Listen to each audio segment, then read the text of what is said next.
आज हमारे बीच में आम आदमी पार्टी के उपाध्यक्ष मनीष यादव जी हैं और यादव साहब से हम लगातार चर्चाएं करते रहते हैं और प्रेस कॉन्फ्रेंस के जरिए भी हमें समय समय पर वो सूचनाएं देते रहते हैं। आज की जो हमारी खास जो मुलाकात होने वाली है, उन्होंने आज इस तरह से प्रेस कॉन्फ्रेंस की है।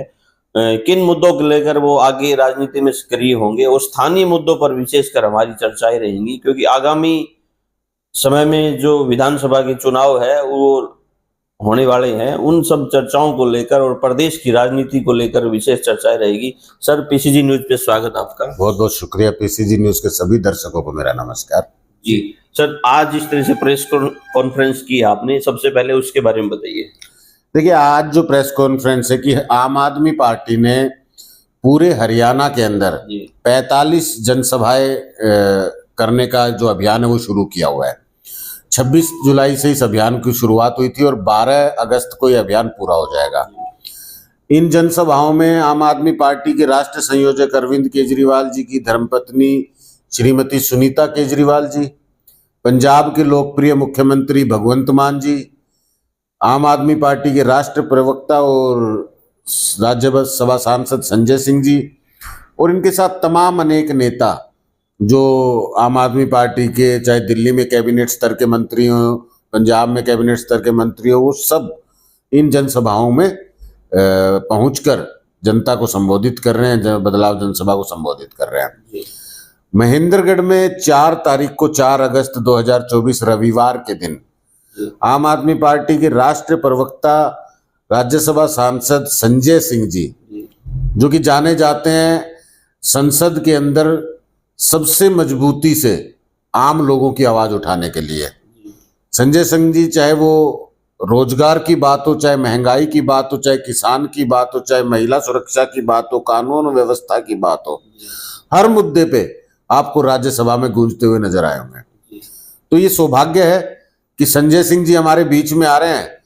तो आज की इस प्रेस कॉन्फ्रेंस के माध्यम से ये सूचना भी दी है और जनता से ये अपील भी की है कि आज मैं आपके भी दर्शकों से कहता हूं, पीसीजी न्यूज के सभी दर्शकों से जो आपको अपने चैनल को देखते हैं, अपने चैनल के माध्यम से खबरों को देखते हैं, कि संजय सिंह जी के नेतृत्व में होने जा रही इस जनसभा में महेंद्रगढ़ बदलाव चाहता है। महेंद्रगढ़ का एक एक व्यक्ति चाहता है कि जो 45 साल की राजनीति में महेंद्रगढ़ पिछड़ गया है, यहाँ पे जो विकास कार्य लंबित है, यहाँ के लोगों की जरूरतें, यहाँ के लोगों की समस्याएं, यहाँ के लोगों के अधिकार जो लगातार खत्म किए जा रहे हैं। आज महेंद्रगढ़ में जितने भी वादे इन सरकारों ने किए, जितने भी वादे करके सरकारें सत्ता में आई, आज तक वो सारे के सारे काम लंबित हैं। तो मैं समझता हूं कि बदलाव की इस लड़ाई में, बदलाव जनसभा में आम आदमी पार्टी के साथ जुड़कर हम महेंद्रगढ़ के राजनीतिक बदलाव की लड़ाई को मजबूत करें। आप सबका इस जनसभा में सादर निमंत्रण है। सभी ज्यादा से ज्यादा संख्या में पहुंच के अपने हक, अपने अधिकार, अपने इलाके के बदलाव की लड़ाई को मजबूत करें। जी सर, जिस तरह से हम गांव-गांव में जाते हैं और गांव की प्रमुख जो समस्याएं होती है उनसे जो है वो लगभग उठाते भी हम। तो जैसे हम किसी गांव में जा रहे थे और भगवंत मान जी मुख्यमंत्री पंजाब से, उनकी कोई टीम आई हुई थी, एक गांव था वहां पे बांसकुड़ाना। तो कहीं ना कहीं आम आदमी पार्टी है वो जनता को इंटरनल रूप से मजबूत, बैकडोर से मजबूत करती जा रही है। तो इस मामले को लेकर आप क्या कहेंगे? देखिए, आम आदमी पार्टी का सीधा सा तरीका है आम लोगों के बीच में जाके अपनी विचारधारा को बताना, अपने काम को बताना और लोगों की समस्याओं को समझना, उनकी जरूरतों को समझना। ये करके वो आम लोगों से जुड़ती है और फिर सत्ता में आती है और फिर आम लोगों के लिए काम करती है। आम आदमी पार्टी ने पंजाब के हमारे चेयरमैन स्तर के साथ ही अनेक जो वहाँ के नेता हैं उनको ब्लॉक वाइज प्रभार दिया है। यानी एक विधानसभा में 4 ब्लॉक होते हैं, तो उन चारों ब्लॉक पे एक एक प्रभारी की नियुक्ति की गई है। अभी सभी प्रभारी लगभग ग्राउंड पे पहुंच चुके हैं। वो यहाँ के लोकल टीम्स के साथ में लगकर गांव-गांव में जाकर पंजाब में जिस तरह से आम लोगों ने बदलाव की इस लड़ाई को अंजाम दिया, हरियाणा में भी इस लड़ाई को किस तरह अंजाम दिया जाना है, किस तरह लोगों की जरूरतों को पूरा करना है, उसके बारे में लोगों से जुड़ रहे हैं, चर्चा कर रहे हैं। कहीं न कहीं जनता की जो नब्ज है उसको पकड़ने की कोशिश की जा रही है। बिल्कुल आम आदमी पार्टी जानती है, और आम लोगों को जिनको सरकार की जरूरत होती है, जो सरकार पर जिनका जीवन निर्भर होता है, उनके साथ जाकर बातचीत करना और उनकी समस्याओं को समझना, उनकी जरूरतों को समझना, ये आम आदमी पार्टी का तरीका है। इसीलिए ये संभव होता है कि आम आदमी पार्टी जब मैदान पर उतर जाती है तो फिर बड़े बड़े नेता जो झूठ की राजनीति, जाति की राजनीति करके कुर्सी पर बने होते हैं, वो धड़ाम से गिर जाते हैं। एक सर चर्चा का विषय है अभी विधानसभा अपनी महेंद्रगढ़ में, इसमें हम राजनीतिक दबेश भावना कहें या ये आधिकारिक रूप से एक योजनाएं होती है राव दान सिंह जी के प्रति जिस तरह से ईडी की अपनी कार्रवाई को करना, तो आपका किस नजरिए से देखते हो इस चीज को? देखिए, मैं समझता हूं कि ये भारतीय जनता पार्टी का चरित्र जरूर है कि वो चुनाव जब नजदीक आता है तो इस तरह इन एजेंसियों का दुरुपयोग करना शुरू कर देती है। वो विपक्ष को, जो सत्ता के खिलाफ के जितने भी नेता हैं, दूसरे दलों के नेताओं को कमजोर करना, तोड़ने का प्रयास करती है। आम आदमी पार्टी के नेताओं के साथ भी अक्सर आपने ऐसा होता देखा है, जनता ने ऐसा होता देखा है। लेकिन एक चीज आपने देखी होगी कि आम आदमी पार्टी के नेताओं को जब भी इस तरह की एजेंसियों का सामना करना पड़ा तो उन्होंने पूरे मुखरता से, साफ तौर पे, सबके सामने, जनता के बीच में ये बात कही कि ये षड्यंत्र है, साजिश है, हम इसके खिलाफ लड़ाई लड़ेंगे। आप षड्यंत्र मानते हो इसको? पूरी बात कर देता हूँ मैं, आपको बिल्कुल मेरे जवाब में सब कुछ सब नजर आएगा। तो ये जो है, आम आदमी पार्टी के लोग जब जेल जा रहे होते हैं तो भी पूरी जनता के बीच से जा रहे होते हैं, पूरी बात कहते हुए जा रहे होते हैं, अपना पूरा दावा रखते हैं कि हम निर्दोष हैं, ये साजिश है, संघर्ष कर रहे हैं। आज भी आपने देखा होगा कि संजय सिंह जी 6 महीने जेल गए, लौट के आए तो जनता के बीच में थे, मीडिया के बीच में थे, पूरे देश की जनता से आते ही बात की कि संघर्ष के खिलाफ मैं अपनी लड़ाई जारी रखूंगा और इस लड़ाई को जीत कर रहूंगा। आज अरविंद केजरीवाल जी से भी पूछोगे तो वो भी ये कहते हैं कि एक दिन सच्चाई की जीत होगी, सत्यमेव जयते। आज मनीष सिसोदिया जी से पूछोगे तो वो भी यही बात कहेंगे कि संघर्ष में हम, चाहे हमें जान गंवानी पड़ जाए, लेकिन झुकेंगे नहीं, टूटेंगे नहीं। आम आदमी पार्टी का एक भी नेता टूटा नहीं, एक भी नेता झुका नहीं, एक भी नेता छुपा नहीं। राव दान सिंह जी की यहाँ रेड पड़ी, हम ये समझते थे कि ये एक राजनीतिक षड्यंत्र हो सकता है, और दान सिंह जी से उम्मीद भी करते थे कि अगर ये षड्यंत्र है तो इसके खिलाफ आप मजबूती से लड़ाई लड़ें। जनता ने आपको, महेंद्रगढ़ की जनता ने 4 बार विधायक के रूप में चुना है, तो महेंद्रगढ़ की जनता ये उम्मीद करती है कम से कम कि हमारा नेता कम से कम इस तरह के फ्रॉड में ना निकले। तो उनको अब तक लगभग 12 दिन हो चुके हैं, आकर जनता के सामने किसी तरह से जवाब देना चाहिए था कि वो निर्दोष हैं, लड़ाई लड़ रहे हैं, संघर्ष कर रहे हैं। किसी भी तरह का कोई बयान ना आना और इतने दिनों तक चुप रहना, ये कहीं ना कहीं हमें कमजोर करता है कि भाई इनकी चुप्पी का कारण क्या है, किस कारण से ये चुप हैं, क्यों ये डरे हुए हैं, क्यों ये बाहर नहीं निकलते, क्यों इनसे संघर्ष नहीं होता। हालांकि ये जरूर है कि कांग्रेस के अंदर बहुत मुश्किल है संघर्ष करना, क्योंकि कांग्रेस लगभग भ्रष्टाचार के लिए जानी जाती है पूरे भारतवर्ष में। तो जब कांग्रेस के नेता इस तरह के आरोपों में घिरते हैं तो अक्सर वो टूट जाते हैं, अक्सर वो दल बदल लेते हैं या फिर किसी ना किसी तरह से राजनीति से हट जाते हैं। जी, विधानसभा में सर जिस तरह से एक कार्यक्रम था, सुरेंद्र कौशिक जी इनका जैसे इनेलो पार्टी से हैं और साथ में बसपा पार्टी का गठबंधन हुआ है यहाँ पे, तो इस गठबंधन को लेकर आप क्या कहेंगे? देखिए, मैं समझता हूं कि इनेलो पार्टी का जनाधार जो है वो हरियाणा में खत्म हो चुका है। अभी लोकसभा चुनाव में इनेलो पार्टी के अभय सिंह चौटाला जी चुनाव लड़ने गए थे और सबको पता था कि भारतीय जनता पार्टी के इशारे पे उस सीट को कमजोर करने के लिए, वहां पर विपक्ष जीत ना जाए, इंडिया गठबंधन जीत ना जाए, इस रणनीति के तहत वहां गए थे। आज इनेलो अपना जो कार्य करता है, इंडियन नेशनल लोकदल का जो सत्ता में रहते हुए कार्यकर्ता बना, ताऊ देवीलाल जी का समर्थक जो रहा, ओम प्रकाश चौटाला जी का जो कार्यकर्ता है, आज सिर्फ और सिर्फ उसका दुरुपयोग कर रही है जी। वो उसका भावनात्मक इस्तेमाल करती है, चुनाव में भारतीय जनता पार्टी को फायदा पहुंचाने के लिए करती है जी। बसपा जो इसकी एली बनी है, बसपा भारतीय जनता पार्टी के साथ मिलकर उत्तर प्रदेश में इसी तरह का काम करती है। यानी कि ये गठबंधन जो ये दो पार्टियों का नहीं है, ये गठबंधन है तीन पार्टियों का।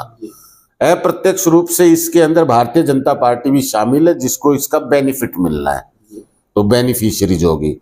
ये सिर्फ और सिर्फ वोटों को काटना, वोटों को किसी तरह खत्म करना और फिर किसी तरह राज लेना, यानी डिवाइड एंड रूल, उस पॉलिसी के तहत इस गठबंधन को अंजाम दिया है। भारतीय जनता पार्टी के लिए काम कर रहे हैं, लेकिन जनता सब जानती है, जनता जानती है कि बसपा और इनेलो इनका कोई जनाधार नहीं है।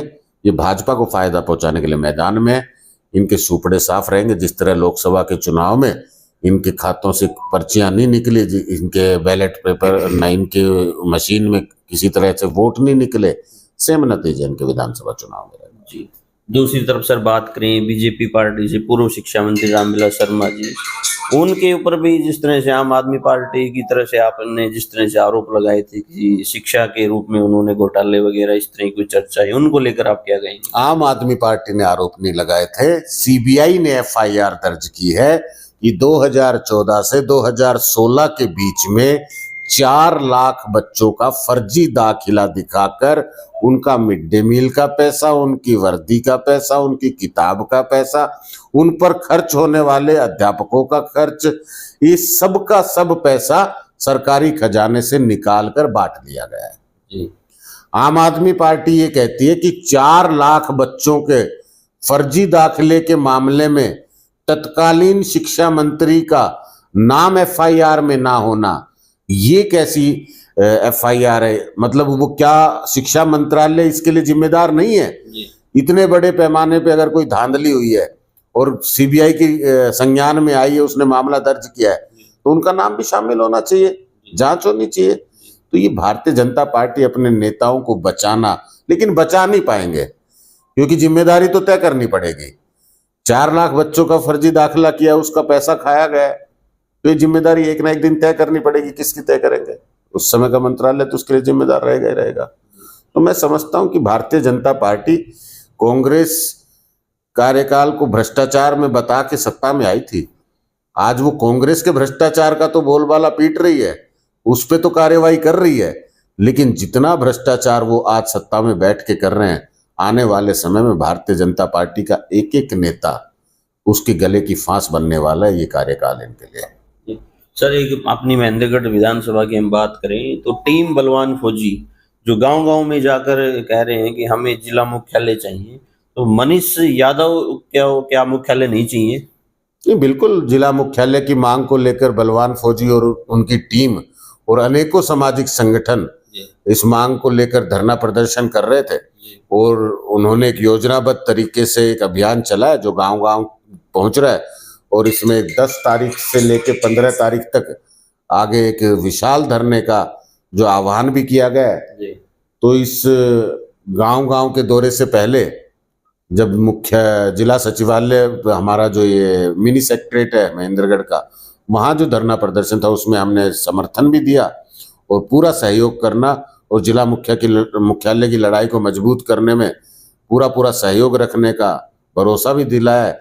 और हम भी अपनी तरफ से आज भी ये कहते हैं कि जिला मुख्यालय महेंद्रगढ़ की सबसे पुरानी मांग है, ये सबसे पहला हक है जो महेंद्रगढ़ को मिलना चाहिए। इसके लिए संघर्ष करने वाले हर साथी के साथ आम आदमी पार्टी, खुद मैं और मेरे सभी साथी मजबूती से खड़े हैं।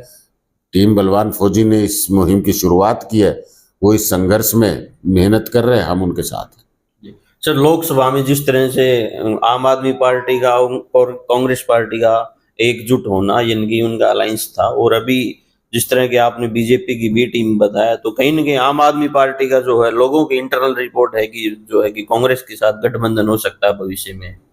नहीं, देखिए, स्पष्ट तौर पे साफ तौर पे बताया गया था कि आम आदमी पार्टी ने इस वक्त इंडिया अलायंस का हिस्सा बनने का फैसला जो लिया है वो देश के अंदर तानाशाही खत्म करने के लिए, देश के संविधान को सुरक्षित रखने के लिए, लोकतांत्रिक प्रक्रिया को सुरक्षित रखने के लिए लिया है।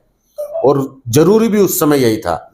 जिस तरह से भारतीय जनता पार्टी तानाशाही कर रही थी, जिस तरह वो लोकतंत्र से छेड़छाड़ कर रही थी, उदाहरण के तौर पे चंडीगढ़ का मेयर चुनाव देख लीजिए, सरेआम वोटों की चोरी करना और मेयर बना लेना। तो भारतीय जनता पार्टी चाहती है कि देश के लोगों से अधिकार छीन लिया जाए कि वो अपनी सरकार खुद चुने, उन पर सरकार थोप देनी चाहिए या फिर हमेशा कुर्सी हमारी बनी रहनी चाहिए, वो इस प्रक्रिया पर चलना चाहती है। उस प्रक्रिया को देखते हुए आम आदमी पार्टी और अनेकों ऐसे दल जो देश के लोकतंत्र से प्यार करते हैं, संविधान से प्यार करते हैं, वो सब इंडिया गठबंधन का हिस्सा बने। पूरी मजबूती से उस चुनाव को लड़ा गया और जिस मकसद के साथ वो गठबंधन हुआ था उस मकसद में कामयाब हुए।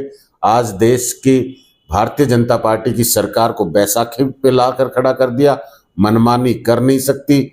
आज इस हाथ में चंद्रबाबू नायडू जी हैं तो इस हाथ में बैसाखी नीतीश कुमार जी की है। जहां भी मनमानी करेंगे, तानाशाही करेंगे तो इन बैसाखियों में से कोई भी अगर खिसकी तो गिर पड़ेंगे। तो ये व्यवस्था आज इंडिया अलायंस की जीत है कि आज भारत के अंदर एक निरंकुश सरकार पे अंकुश लगा दिया गया। तो मैं समझता हूँ उस वक्त जो मकसद था वो पूरा हो चुका। आज हरियाणा प्रदेश का चुनाव है जिसके लिए कभी भी ये नहीं कहा गया कि आम आदमी पार्टी कांग्रेस के साथ मिलकर चुनाव लड़ेगी। हम 90 की 90 सीटों पे मजबूती से आम आदमी पार्टी की सरकार बनाने के लिए हरियाणा में चुनाव लड़ने जा रहे हैं।